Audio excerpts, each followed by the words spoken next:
Rose Reed, recording at home.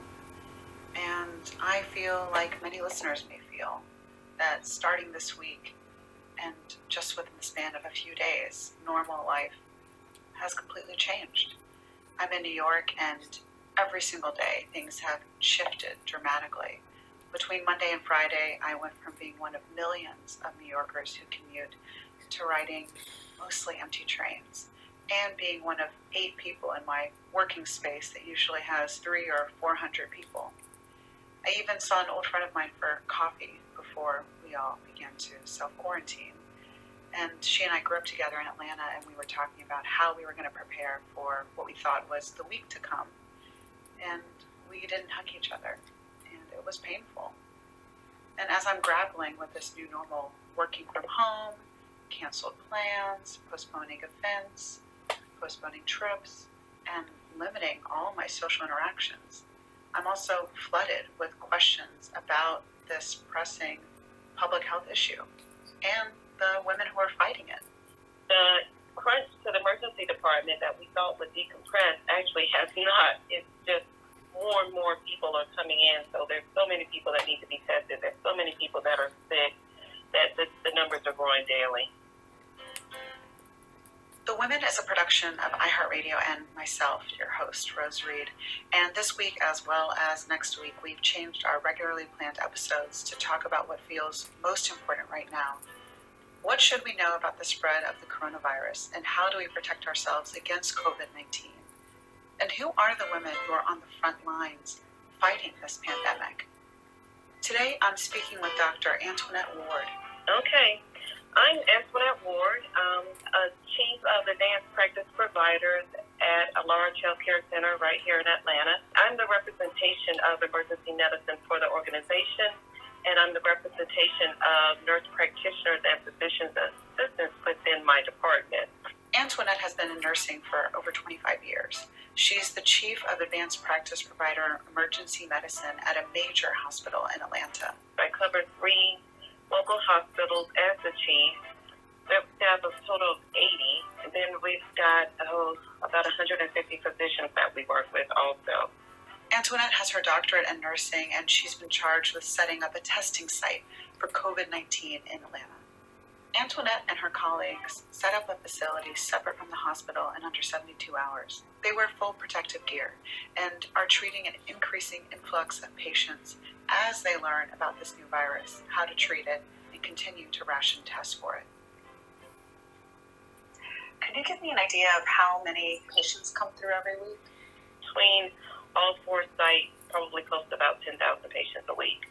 And have you noticed that number change in the last month or two? That number has changed in the last month or two. That number is changing daily. In one of our smaller emergency departments, they have double the volume of patients that are walking in every day. COVID has changed how we practice and what we do. The people that are walking in, are they people who are nervous because they have cold symptoms, or are they people who are exhibiting symptoms of fever, cough, respiratory issues? We have a combination of all of the above. We have a lot of people who are just maybe have some upper respiratory symptoms that they may even have typically this time of the year, and they're nervous. Then we have patients who are coming in who are genuinely sick and who've had genuinely real exposure that has been documented.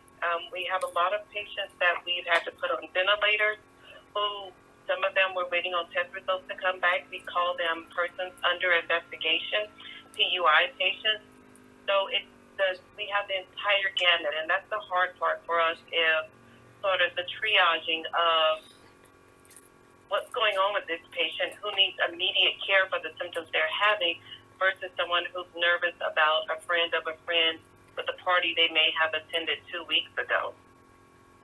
So, we have all of these people who converge on us, and it's our job to figure out who do we need to take care of first, and how do we take care of these people and keep ourselves safe.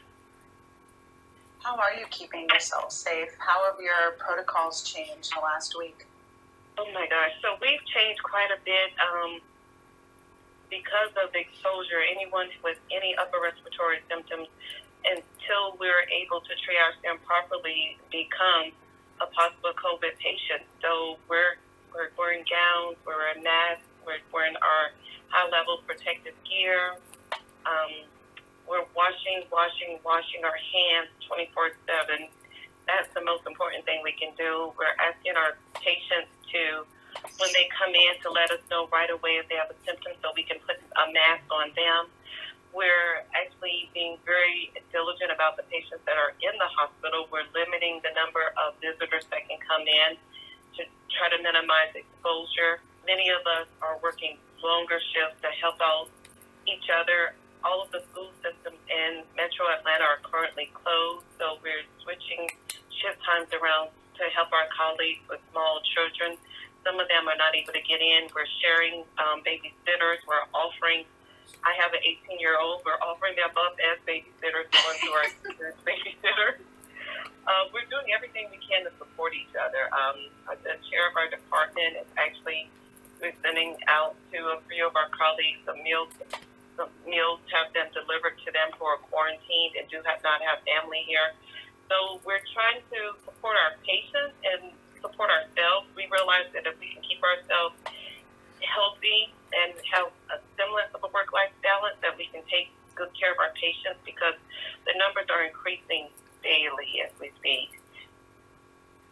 And this might sound like a really naive question, but are you seeing the persons under investigation and people who could be positive with corona or COVID, do you see those numbers increasing?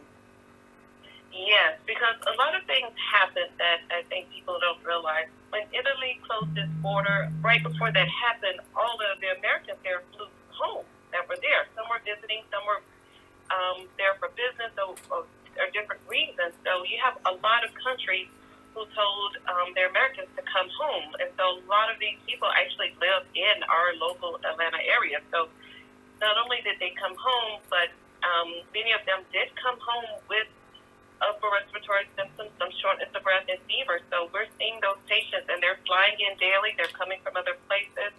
We have patients who are coming in that have been exposed to them unknowingly. So the number is rising, and we have not, as an area, started active testing to even know that and to get a grip on it. So we're very behind the 8 ball around here as far as testing these patients. So they flew in, they've been flying in for several weeks, and they've been in the general public.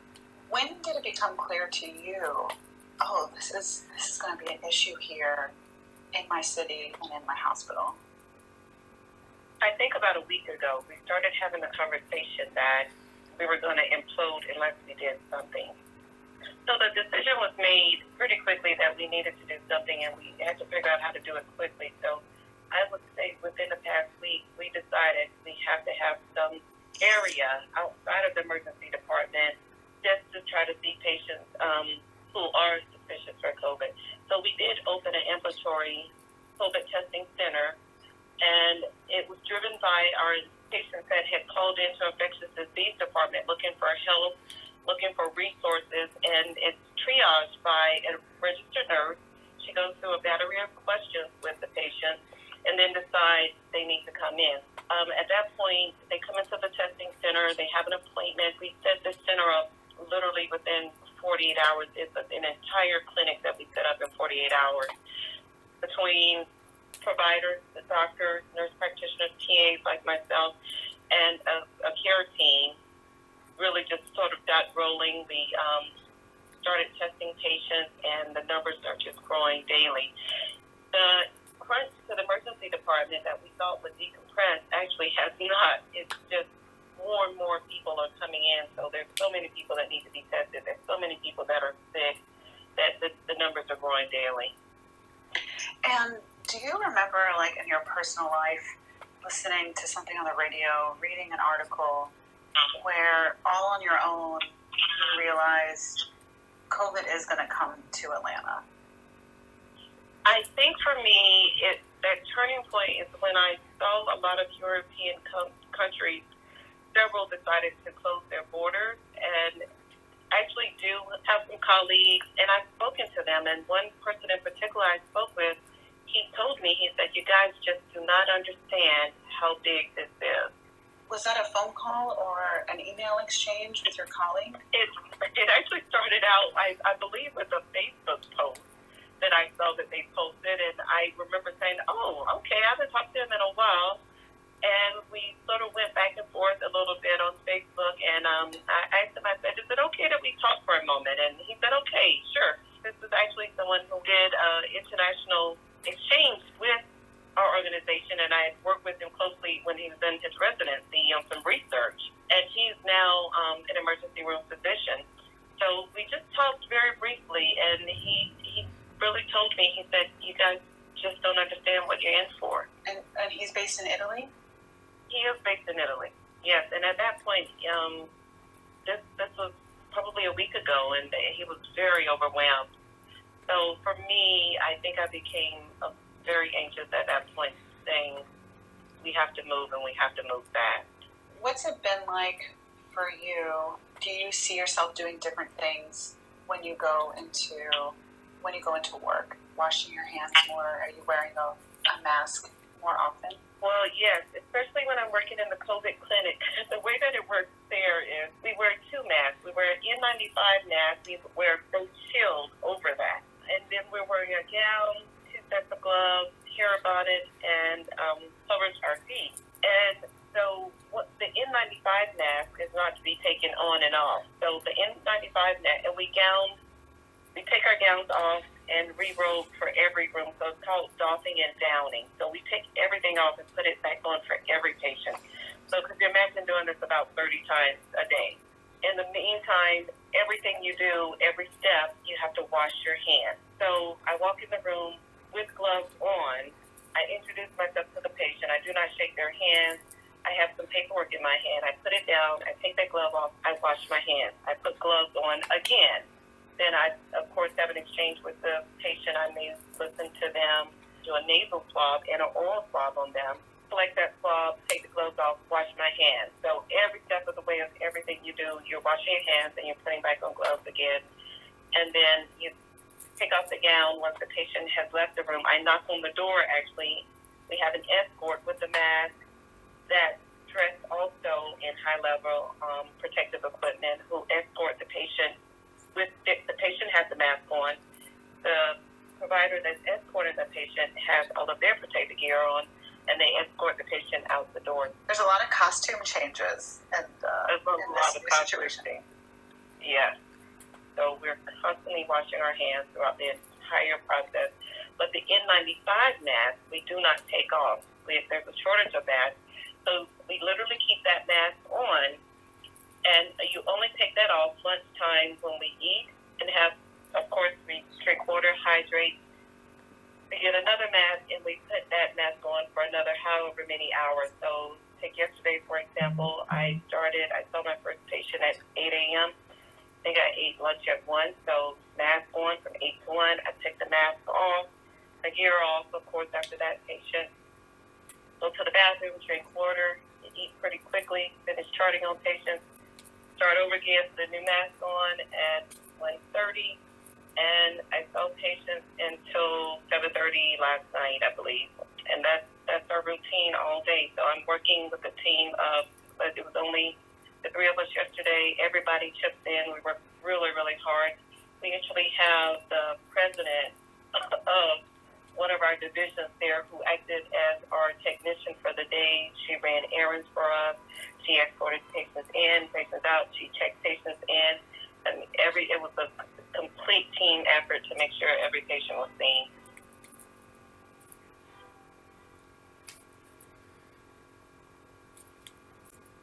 The perfect hire can have an impact on your business for years to come. So when you need to find that next person to help grow your business, LinkedIn Jobs will match the right talent with your open role fast. LinkedIn has over 675 million members worldwide. LinkedIn Jobs screens candidates with the hard and soft skills you're looking for, so you can hire the right person. I'm wondering if you could describe what the testing center looks like. Is it set up in a parking lot? Is it a tent? Or have you turned a part of the emergency room into a testing center? No, it's actually in another site, off-site, about 2 miles down the street from the emergency department. We took a building that was not being used as often, but it was actually used sometimes.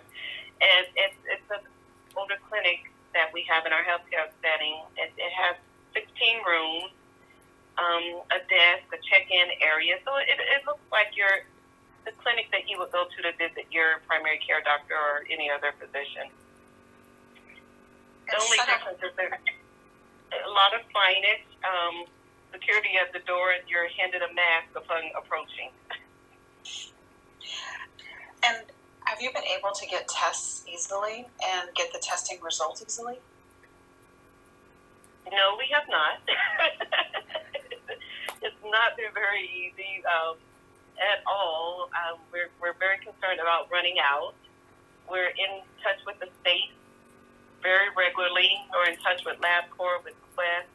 We're, doing everything we can to get tests from different places where we pulled all the tests that we have. I don't know the exact amount. So no, it's not easy. It's an ongoing conversation, and that's our biggest fear is what happens when we run out and waiting for more. And results right now vary depending on who's doing the test. Our local state level they do the test in batches daily. They can only test so many people a day. So getting test results is not easy at all. When the test is run, they have to check with the state and ask them, have you ran this test we sent you yet? They'll tell us yes or no. They'll tell us when the date is. So no matter how efficient we are, we're still at someone else's mercy. We're working on developing an in-house testing, and hopefully we'll have that up and running. We've been told within a week or so. That will help us quite a bit. And is it just a swab? What does the test look like? The test is actually it's very similar to a flu test. The one that we're doing it's a nasal swab. It's a little bit uncomfortable. It goes in one of your nares, and we use just a long, for better like of describing it, it's like a long medical Q-tip, and we go up and get a nice sample, twirl it around a little bit, wait a couple of seconds, and we pull out, and then we do an oral swab also, which is sort of like getting a strep test. Go all the way back in the throat, so we make you gag a little bit, and get a sample and come out. Yes, it's somewhat uncomfortable. I've made a few people cry in an effort to make sure we're getting a really good sample. And it's okay. No one complains. They know it's with love. They do. Whether it's in the home, in the community, and within the front lines of our public healthcare system, so much of this burden and this education, and even how you describe adding a little bit of levity, falls on the shoulders of women. I think it does. Process that. Yeah. How do you grapple with that? I think about it a little bit in the sense that we're nurturers by nature. So it's innate in me to say, how can I help my fellow man? And not that men don't, but I think that we're more reactive in that sense of, what can I do for the next person? Whose kids can I feed? Who can I help? And I'm a big believer in, if you help a woman, you've helped a family. How long do you anticipate this level of awareness and this level of patient intake and volume to go on? How long is your team preparing for? We're actually in it for the long haul. We have daily huddle meetings, and I actually have one today where we Skype or Zoom each other and we talk about this. Currently, we're planning for the next 6 months. And that's just being 6 months. We're planning for 6 months. We have to. We've all travel that we normally take. The hospitals ask that we cease travel right now, especially any conferences. We're here. Yeah, we plan for the next 6 months. So even if things, when we hope things will get better in those 6 months, but we have to think about the long haul of taking care of our patients, our staff, the aftermath of this. There's a financial hit, there's an economic hit. We're asking everyone to work extra shifts already. We're asking them to work longer shifts. We're asking them to be away from their families. So we're planning to, definitely take care of patients that long and to take care of each other that long. We don't know what's going to happen after that, but that's the language that we're using. Is there one thing that you think listeners should really know about and take to heart when it comes to preparing for the next few months and, taking social distancing seriously and making other choices for themselves and for their communities? For me, I think a big take-home message would be we have to take care of each other. We have to take care of our neighbors. We have to take care of each other's kids, of our elderly. We have to call people that we haven't called lately. We have to check on each other. That's going to make the difference for all of us. We absolutely have to take care of each other. For me, it's one thing to be a healthcare provider. I love what I do. I wouldn't trade it for the world. But I'm also a mother, a daughter, a sister, a partner, a neighbor. So every aspect of my life, I'm thinking, who do I need to call? Who haven't I seen recently? Do I need to make sure they're okay? So we have to make those phone calls to each other. That's going to be very important. It's just those phone calls. And of course, we have to practice social distancing, but it does not mean that we cannot reach out to each other. And that's very important. We can pick up the phone and we can call each other and say, how are you doing? And make sure we're okay. We can be a listening ear. If you know someone that's very stressed out and having a lot of overwhelming feelings right now, which I think is a lot of people, if you have the capacity, just listen to them, be there for them. And we can do that within, once again, the privacy of our home, but just reaching out. It could be by social media, it could be by phone call, it can even be by text to say, I'm thinking of you. But I think it's important to just connect with people on other levels when we cannot connect with them physically. All international travel, so many things affect everyone, no matter who you are. Doesn't matter how rich you are. Doesn't matter anything. This is affecting everybody. But especially for those who are healthcare professionals, they're literally putting their bodies on the front line. How are you grappling with that?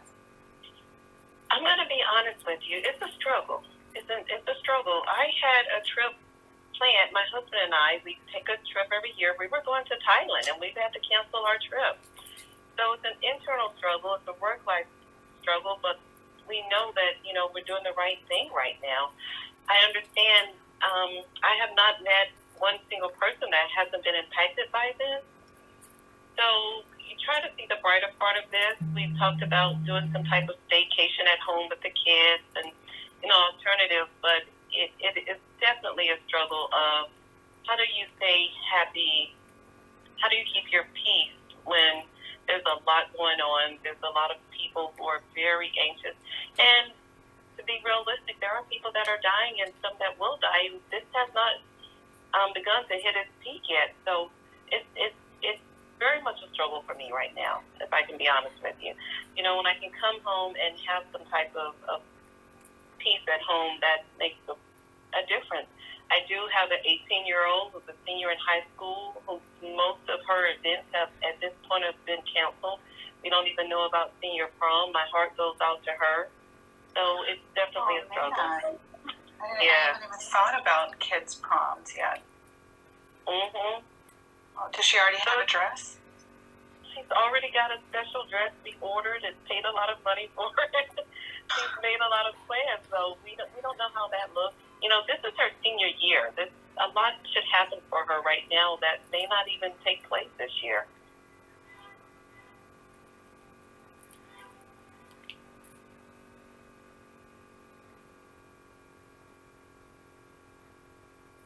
I have a little lightning round. I like to say that this is Truth or Truth, that we go light after we go deep. Is there a song that you're listening to that gets you pumped up or calms you down? Yes, actually. So I'm a big Stevie Wonder fan, and I had him on my Pandora recently. I love listening to Stevie Wonder's music. It helps me to feel better. I can dance to it, and it really makes a difference in my world. You made me think about songs in the key of life and how they just can transport you to that happy place. Yes, that entire album. Yes. I believe when I fall in love with you, it will last forever. Yes, and I also, one of my favorites is All I Do is Think About You. And I think that song's a favorite of mine because, believe it or not, it's not even a romantic sense. I think of it often in my patients, like all I do is think of you and ways to keep you healthy.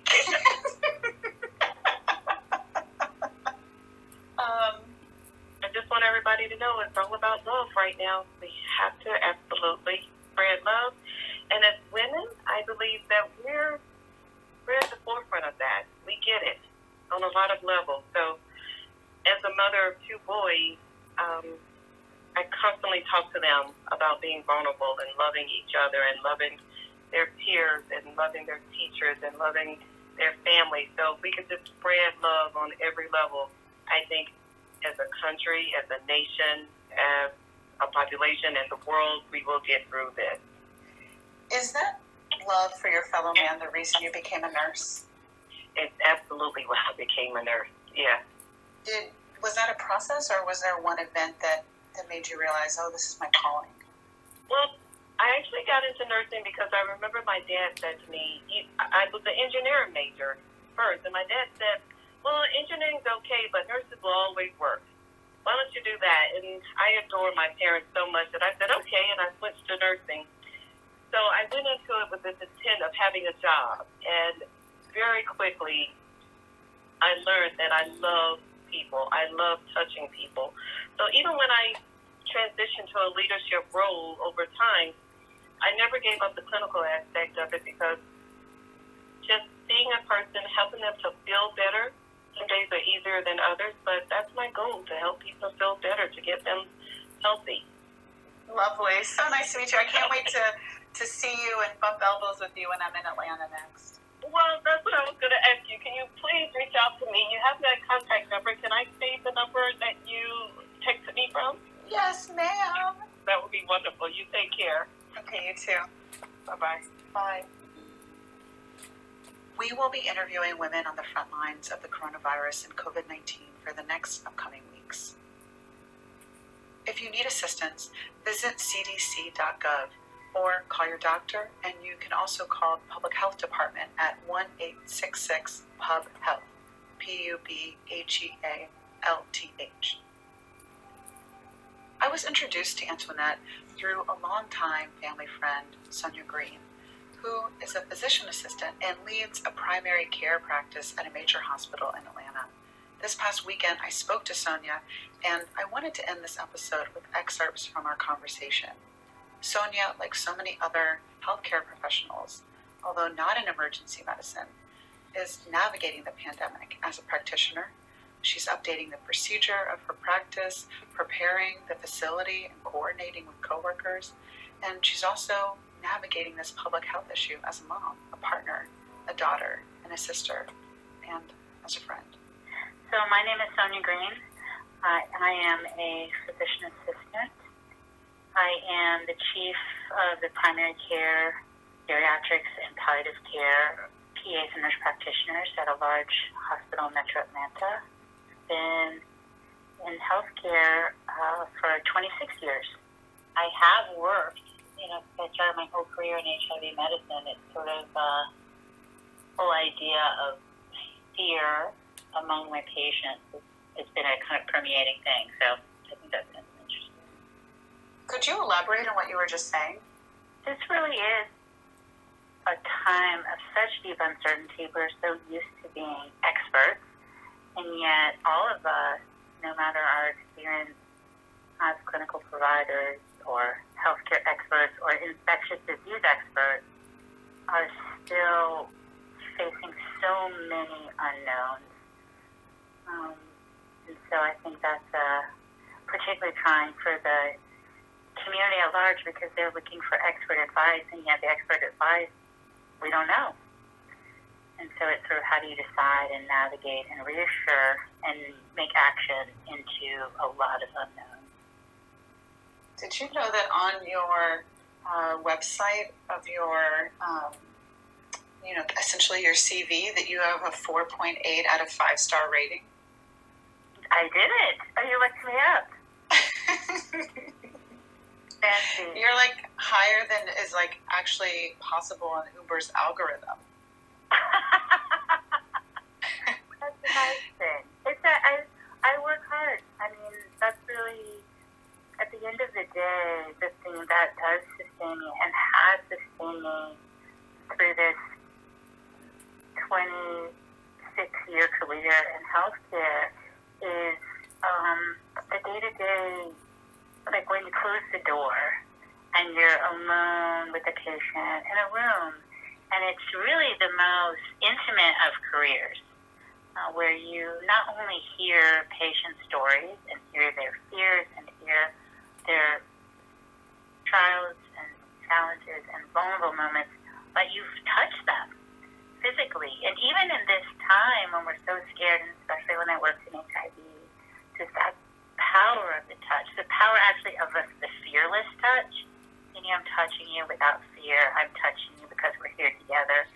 It's really been the thing that's been the sustaining and driving part of my career that's kept me filled up all these years.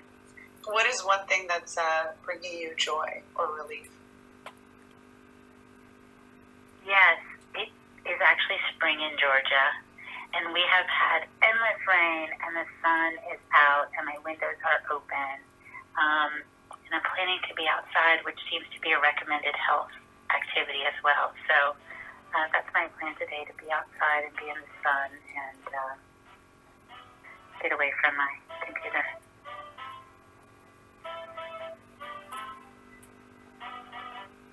The Women is a production of iHeartRadio and myself, your